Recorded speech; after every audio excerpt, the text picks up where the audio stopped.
Friends, मैं Amarendra Kumar. Welcome to AG point. मैं उम्मीद करता हूं कि आप लोग बहुत अच्छे होंगे। चलिए, आज हमारा जो क्लास है नागरिकता से संबंधित प्रमुख अध्ययन, इसके पीछे वाले क्लास में मैंने नागरिकता यानी संवैधानिक प्रावधानों के अधीन में नागरिकता को विस्तार रूप से समझाया था भारतीय संविधान के भाग 2 तथा अनुच्छेद 5 से 11 तक में। अब हम उस नागरिकता में समय समय पर जो संशोधन किए गए हैं उन संशोधनों के बारे में जान लेते हैं कि कौन कौन से ऐसे विधेयक हैं और उनकी क्या क्या विशेषता है, वो हम जान लेते हैं। तो आइए हम बात करते हैं नागरिकता से संबंधित प्रमुख अधिनियम। हमें मालूम है, क्योंकि इसके पीछे वाले भी क्लास में बताया था कि भारतीय संविधान के अनुच्छेद 11 में, भारतीय संविधान के अनुच्छेद 11 में संसद को नागरिकता के संबंध में कानून बनाने की शक्ति प्रदान की गई है ना। अनुच्छेद 11 के तहत संसद को नागरिकता के संबंध में कानून बनाने की शक्ति प्रदान की गई है और अनुच्छेद 11 के तहत ही भारतीय नागरिकता अधिनियम,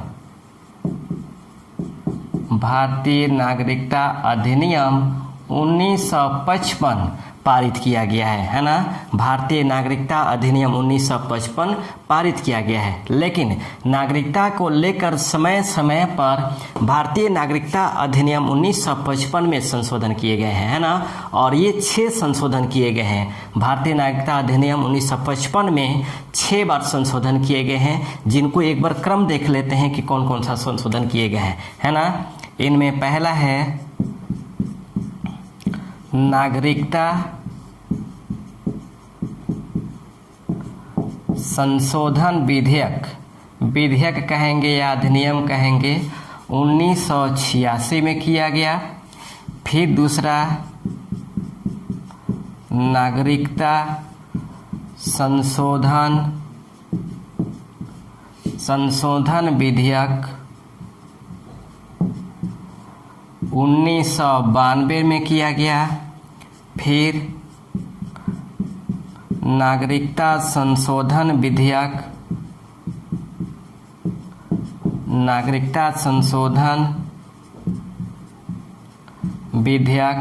2003 में किया गया। फिर नागरिकता संशोधन विधेयक 2005 में किया गया। इसके बाद 5 नंबर में नागरिकता संशोधन विधेयक 2015 में किया गया। और 6ठा नंबर नागरिक संशोधन अधिनियम 2019 में किया गया, है ना। तो भारतीय नागरिकता अधिनियम 1955 में 6 बार संशोधन किए गए हैं, 1986, 1992, 2003, 2005, 2015 और 2019। इसका स्क्रीनशॉट ले लीजिए, क्योंकि एक एक विधेयकों को हम उसके विषय में बताएंगे कि उसमें क्या क्या प्रावधान किया गया, है ना। समझिएगा, नागरिकता संशोधन विधेयक 1986, क्योंकि भारतीय नागरिकता अधिनियम 1955 था, यह काफ़ी उदार था।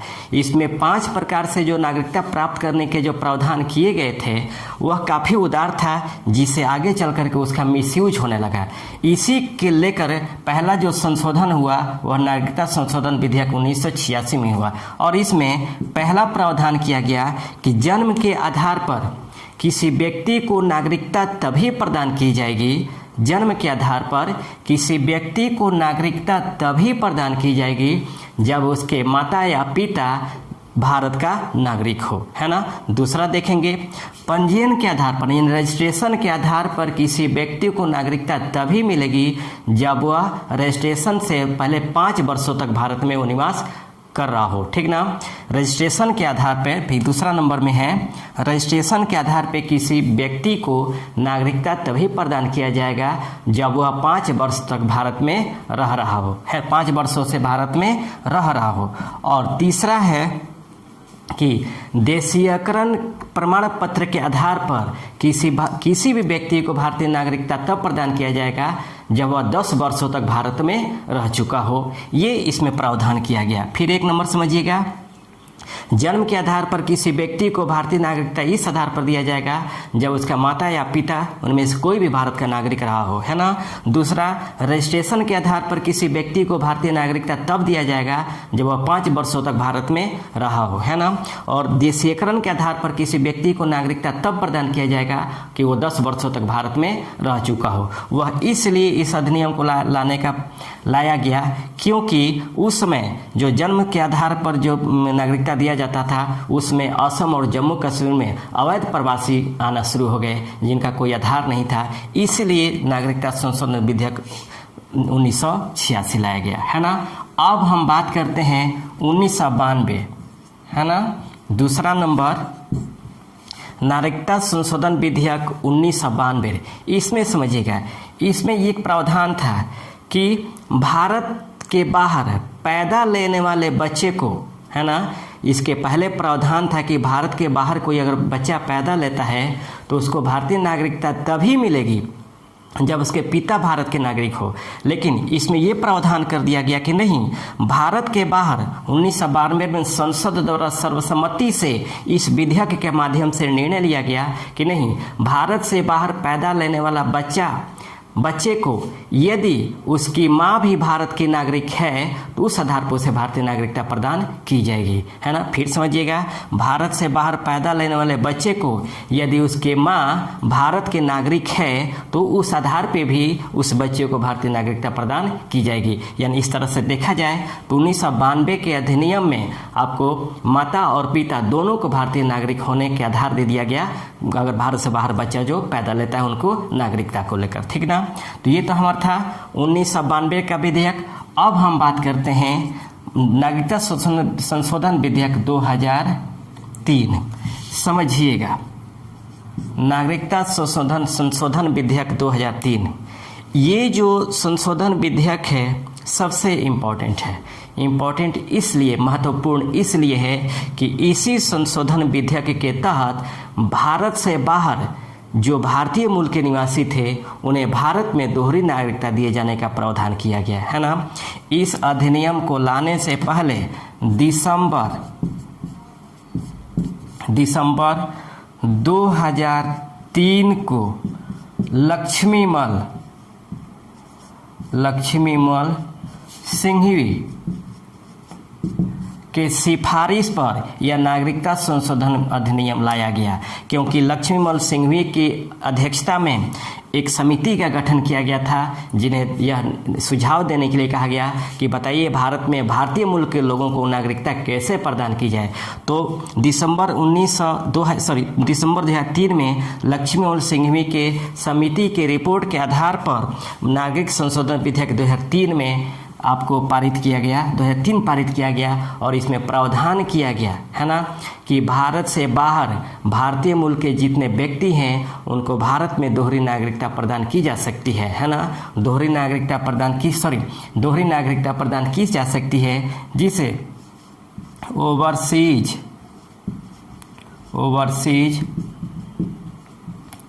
सिटीजनशिप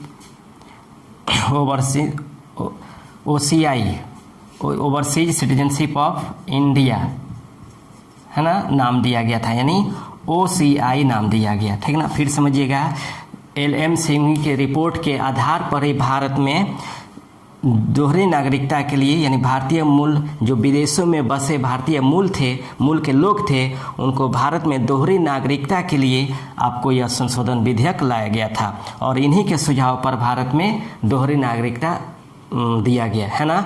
भारत में विश्व के 16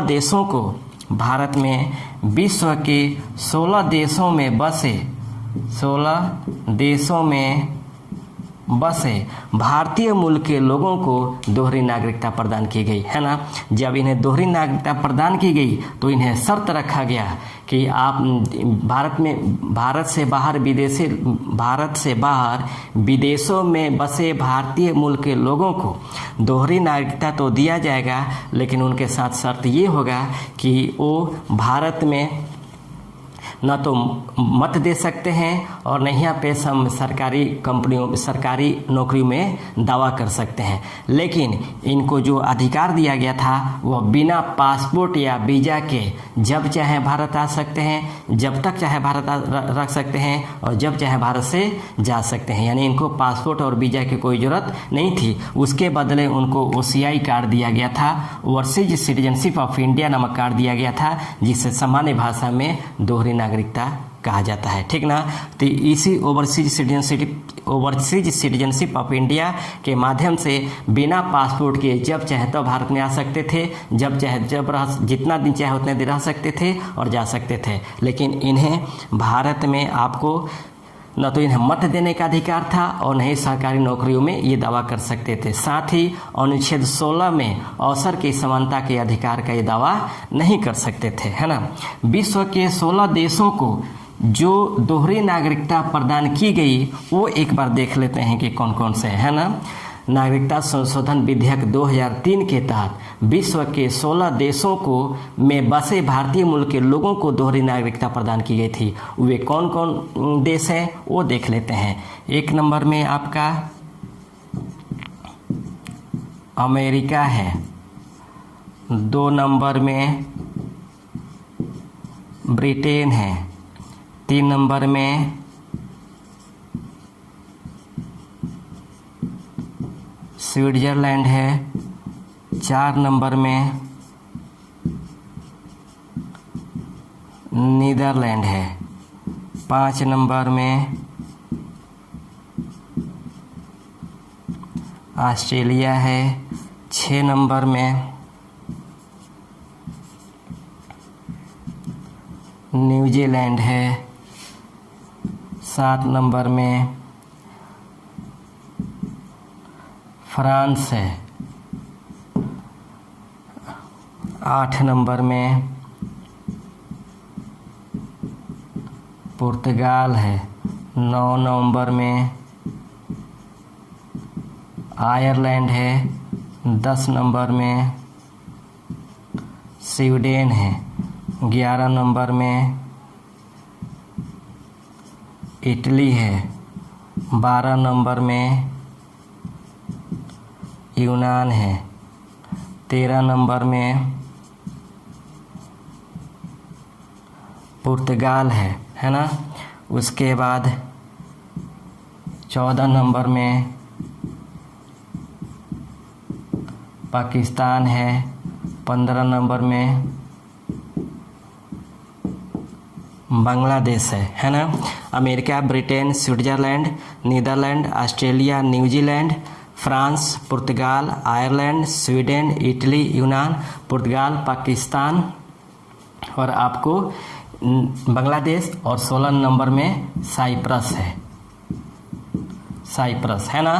तो ये 16 देश जो हैं जहाँ पे भारतीय मूल के लोगों को यहाँ से भारत में भारतीय दोहरी नागरिकता प्रदान की गई है। अब देखिए इन सभी देशों की राजधानियों को देख लेते हैं इसी क्रम में, है ना। अमेरिका की जो राजधानी है वह आपको वाशिंगटन डीसी है। ब्रिटेन का राजधानी आपको लंदन है। स्विट्जरलैंड की राजधानी बर्न है। नीदरलैंड की राजधानी एम्स्टर्डम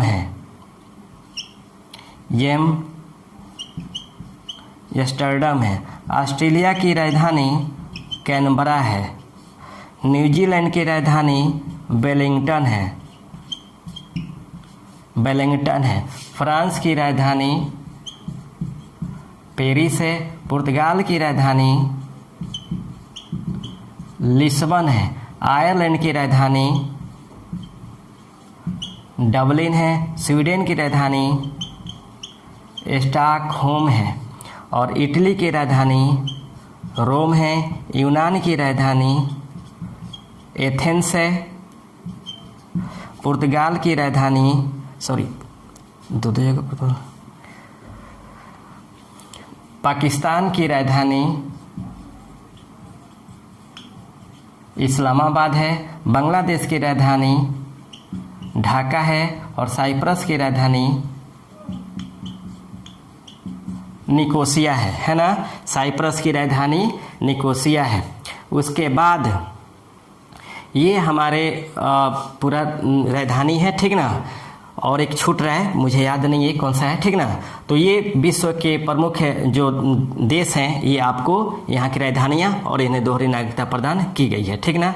उसके बाद इसका स्क्रीनशॉट आप लोग ले लीजिए, फिर आगे हम बढ़ते हैं, ठीक। उसके बाद चलिए अब हम बात करते हैं आपको नागरिकता संशोधन विधेयक 2005, नागरिकता संशोधन विधेयक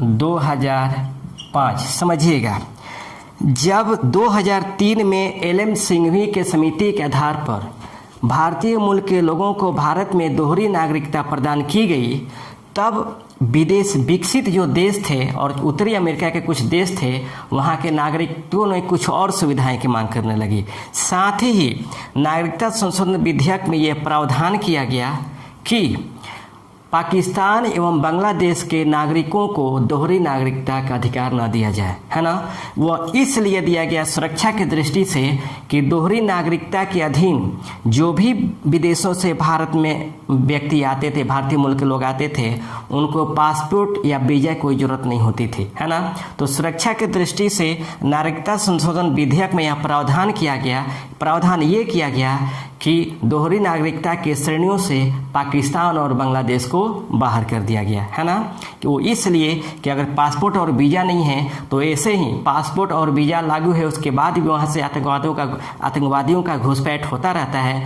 अगर हम वीज़ा पासपोर्ट हटा देते हैं तो किसके माथे पे लिखा है कि कौन आतंकवादी है या कौन शरीफ है। इसीलिए दोहरी नागरिकता प्राप्त श्रेणियों से आपको पाकिस्तान और बांग्लादेश को हटा दिया गया। इसलिए वर्तमान में विश्व के 14 ऐसे देश हैं जिन्हें भारत में दोहरी नागरिकता का अधिकार प्राप्त है। यानी विश्व के 14 ऐसे देश हैं जहां के भारतीय मूल के लोगों को भारत में दोहरी नागरिकता का अधिकार प्रदान किया गया है, ठीक ना। तो ये तो हमारा था संशोधन विधेयक 2005।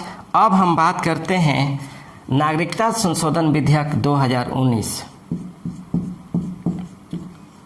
नागरिकता संशोधन विधेयक 2019। समझिएगा, सबसे इम्पोर्टेंट और सबसे ज़्यादा विवादित हाल ही में भारत सरकार द्वारा यह लाया गया, और यह जो नागरिक संशोधन विधेयक है वह 1955 के अधिनियम में संशोधन है ना। 1955 के अधिनियम में संशोधन है, और संशोधन ये है कि भारत के पड़ोसी देश पाकिस्तान, बांग्लादेश एवं अफगानिस्तान में जो धार्मिक रूप से प्रताड़ित अल्पसंख्यक समुदाय के लोग हैं, जैसे हिंदू, जैन, बौद्ध, सिख, ईसाई एवं पारसी, इन जो 6 धर्म हैं, इन 6 धर्म के लोगों को भारत में नागरिकता प्रदान की जाए। इसी वजह से ये विवाद का विषय बना हुआ है। लेकिन इसके पूरे इतिहास को एक बार समझ लेते हैं, तभी आसानी से समझ में आएगा। समझिएगा, जब हमारा देश आज़ाद हुआ और भारत का विभाजन हुआ तो क्षेत्र के आधार पे नहीं बल्कि धर्म के आधार पर हुआ था, है ना। धर्म के आधार पर, यानी हिंदू और मुस्लिम धर्म के आधार पे हुआ था। इसीलिए भारत का क्षेत्रफल और पाकिस्तान के क्षेत्रफलों में काफ़ी असमानता है ना। खैर, विभाजन तो हो गया। विभाजन के बाद आवर्जन नीति लागू हुआ, यानी ये प्रावधान किया गया कि जो व्यक्ति पाकिस्तान में जाना चाहते हैं वह पाकिस्तान में चला जाए, और जो व्यक्ति भारत में आना चाहते हैं पाकिस्तान से वह भारत में आ जाए। खैर, ये आवर्जन प्रवर्जन नीति के लागू हो गई। लागू होने के बाद महात्मा गांधी ने कहा था कि कुछ भी हो जाए, पाकिस्तान से आने वाले जितने भी अल्पसंख्यक की परिभाषा पहले समझ लीजिए। अल्पसंख्यक की परिभाषा होती है कि किसी देश की कुल जनसंख्या का औसत 1/3 जिस देश की जनसंख्या होती है, जिस धर्म की जनसंख्या होती है, वह अल्पसंख्यक समुदाय के अधीन आता है ना। जब देश आज़ाद हुआ, डिवाइड हो गया धर्मों के आधार पर, तो महात्मा गांधी ने अल्पसंख्यकों के सुरक्षा से संबंधित उन्होंने चिंता व्यक्त की थी कि अगर पाकिस्तान से कोई भी भारत आता है अल्पसंख्यक, तो उसे यहाँ पे रहने दिया जाए और उनके सुरक्षा का गारंटी दिया जाए और उनको भारत का नागरिक माना जाए। इसी तरह पंडित जवाहरलाल नेहरू ने भी उन्होंने आधार दिया था कि अगर कोई भी इन तीनों देशों से अल्पसंख्यक समुदाय के अगर लोग आते हैं तो प्रधानमंत्री आकस्मिक निधि से उनको सुरक्षा दिया जाए, उनको व्यवस्था किया जाए। इसी तरह संविधान राष्ट्रीय अध्यक्षों में, कांग्रेस के अध्यक्षों में पट्टाभी सीतारमैया और आचार्य JB कृपलानी ने भी इस बात को स्वीकार किया था, है ना। लेकिन आगे चल करके, क्योंकि देश के बंटवारा के बावजूद भी लोग इधर से उधर आ जा रहे थे अपनी सुविधाओं के अनुसार, इसी क्रम में 8 अप्रैल 1950 को नेहरू लियाकत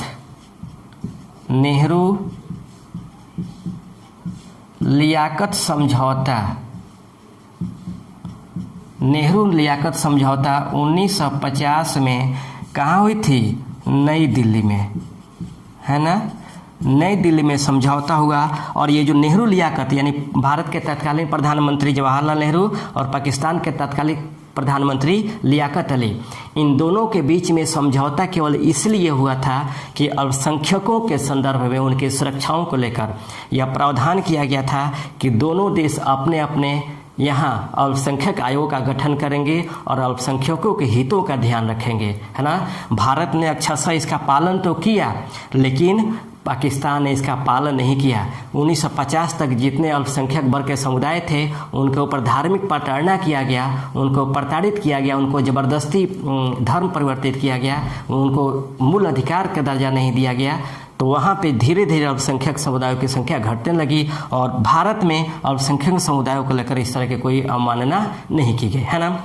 आगे चलकर श्रीमती इंदिरा गांधी ने भी पश्चिम बंगाल में बांग्लादेश से आए हुए शरणार्थियों के लिए भी एक चिंता व्यक्त की थी कि उनको व्यवस्था किया जाए, उनको यहाँ पे भारत का नागरिकता प्रदान की जाए। आगे चल कर के 2003 में डॉक्टर मनमोहन सिंह, जब अटल बिहारी वाजपेयी की गवर्नमेंट थी, तब उन्होंने इन अल्पसंख्यक वर्गों के हितों को लेकर के इन्होंने चर्चा की थी कि किसी तरह इन्हें भारत में इनको नागरिकता प्रदान की जाए, है ना। हालांकि उस समय जो भारत के गृह मंत्री थे और उप प्रधानमंत्री थे वह LK आडवाणी, लाल कृष्ण आडवाणी थे। उन्होंने डॉक्टर मनमोहन सिंह के बातों का समर्थन किए थे कि हाँ, जो वहाँ से प्रताड़ित, इन तीनों देशों से जो प्रताड़ित अल्पसंख्यक समुदाय के लोग हैं उनको भारत में नागरिकता प्रदान की जाए। और इन्हीं को लेकर, है ना, इन्हीं सभी मुद्दों और समस्याओं को लेकर के 2016 में संयुक्त संसदीय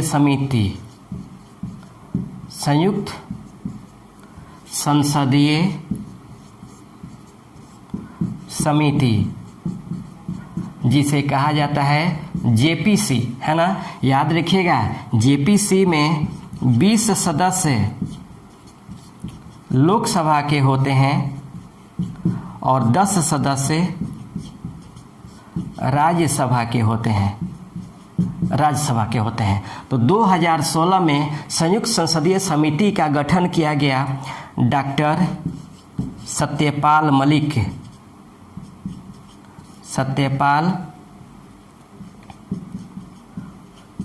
की अध्यक्षता में, है ना। सत्यपाल मलिक की अध्यक्षता में। वहीं सत्यपाल जो बिहार के राज्यपाल थे, गवर्नर थे, और जम्मू कश्मीर में धारा 370 और अनुच्छेद 35A को खत्म करने के समय ये जम्मू कश्मीर के राज्यपाल थे, है ना। तो 2016 में संयुक्त संसदीय समिति का गठन किया गया। ये जो पाकिस्तान, बांग्लादेश और अफगानिस्तान से आए हुए शरणार्थियों को भारत में नागरिकता देने के संदर्भ में संयुक्त संसदीय समिति का गठन किया गया 2016 में डॉक्टर सत्यपाल मलिक की अध्यक्षता में। लेकिन आगे चलकर डॉक्टर सत्यपाल मलिक को केंद्रीय मंत्रिमंडल में शामिल कर लिया जाता है। जब इन्हें केंद्रीय मंत्रिमंडल में शामिल किया जाता है तो इनके जगह एक बीजेपी के सांसद होते हैं राजेंद्र अग्रवाल। इन्हें 2017 में संयुक्त संसदीय समिति यानी जेपीसी का अध्यक्ष बना दिया जाता है ना। संयुक्त संसदीय समिति का अध्यक्ष बना दिया जाता है और इन्होंने पूर्वोत्तर राज्यों में भ्रमण करके, विभिन्न एनजीओ से मिलकर के, मानवाधिकारों से मिलकर के, उन शरणार्थी शिविरों में जाकर के उनकी दशाओं को देख करके, उनकी परिस्थितियों को देख करके इन्होंने अपना जो रिपोर्ट प्रस्तुत किया, वह रिपोर्ट प्रस्तुत किया 7 जनवरी 2019 को, है ना। रिपोर्ट प्रस्तुत किया और इसी रिपोर्ट के आधार पे, हालांकि याद रखिएगा ये राजेंद्र अग्रवाल के अध्यक्षता में जो जेपीसी का गठन किया गया था, इसका 6 बार कार्यकाल बढ़ाया गया था, है ना। 6 बार कार्यकाल बढ़ाया गया था। कब से? 2017 से लेकर के 2019 तक, है ना। तो 7 जनवरी 2019 को राजेंद्र अग्रवाल ने जेपीसी की रिपोर्ट प्रस्तुत की और इसी जेपीसी की रिपोर्ट के आधार पर भारत में जो पहले से आए हुए जो अल्पसंख्यक समुदाय के लोग हैं उनको भारत में नागरिकता प्रदान की गई। और इसी नागरिकता को प्रदान करने के लिए नागरिक संशोधन विधेयक 2019 को प्रस्तुत किया गया, जिसका संशोधन किया गया भारतीय नागरिक अधिनियम 1955 में। और जेपीसी की रिपोर्ट के आधार पे नागरिक संशोधन विधेयक को सबसे पहले प्रस्तुत किया गया आपको 10 दिसंबर 2019 को लोकसभा में, है ना। उसी दिन प्रस्तुत किया गया और उसी दिन पास हो गया। फिर 11 दिसंबर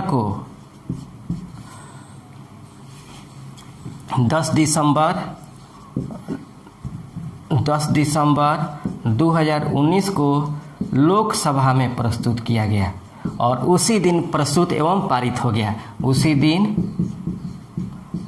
प्रस्तुत एवं पारित हो गया। इसके बाद 11 दिसंबर 2019 को राज्यसभा में प्रस्तुत किया गया। राज्यसभा में प्रस्तुत किया गया और उसी दिन ये भी आपको प्रस्तुत एवं पारित हो गया, है ना। और 12 दिसंबर 2019 को राष्ट्रपति द्वारा हस्ताक्षर किया गया, है ना।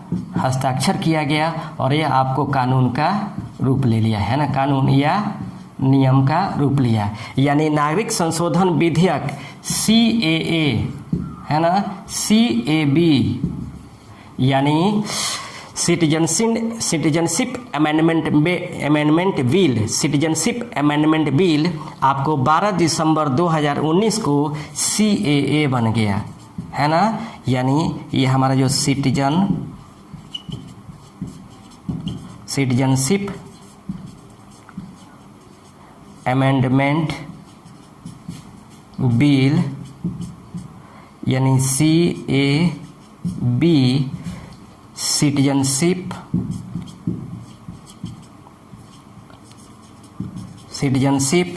अमेंडमेंट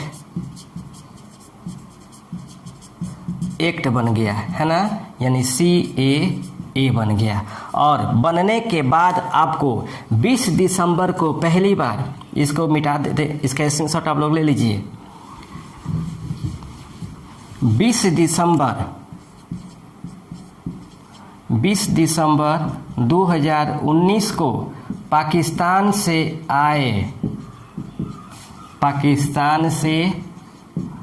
आए 7 शरणार्थियों को शरणार्थियों को भारतीय नागरिकता प्रदान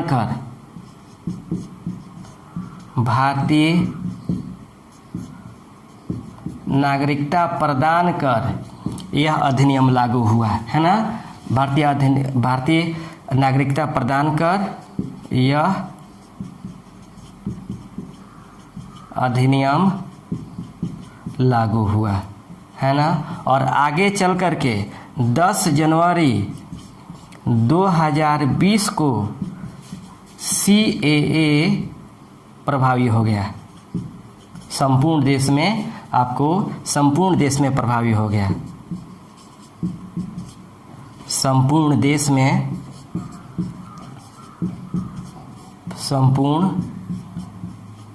में प्रभावी हो गया है ना। तो ये हमारा नागरिक संशोधन विधेयक जो CAB था, यानी CAB था, सिटीजनशिप अमेंडमेंट बिल था, वो आपको 10 जनवरी 20 दिसंबर 2019 को CAB में बन गया, और यानी CAA बन गया, और 10 जनवरी 2020 को ये जो सिटीजनशिप अमेंडमेंट एक्ट था यह पूरे देश में प्रभावी हो गया। इसके बाद इसमें जितने भी आंदोलन हुए, विरोध हुए, वह राजनीतिक विषय है, वह आपको एकेडमिक विषय या कॉम्पिटिटिव विषय नहीं है। हमें इतना ही जानना जरूरी है, बाकी जो होगा वो आगे क्या होगा उसमें देखा जाएगा। लेकिन ये हमारे नागरिकता से संबंधित प्रमुख अधिनियम थे, है ना। मैं उम्मीद करता हूँ कि यह क्लास आपको पसंद आया होगा।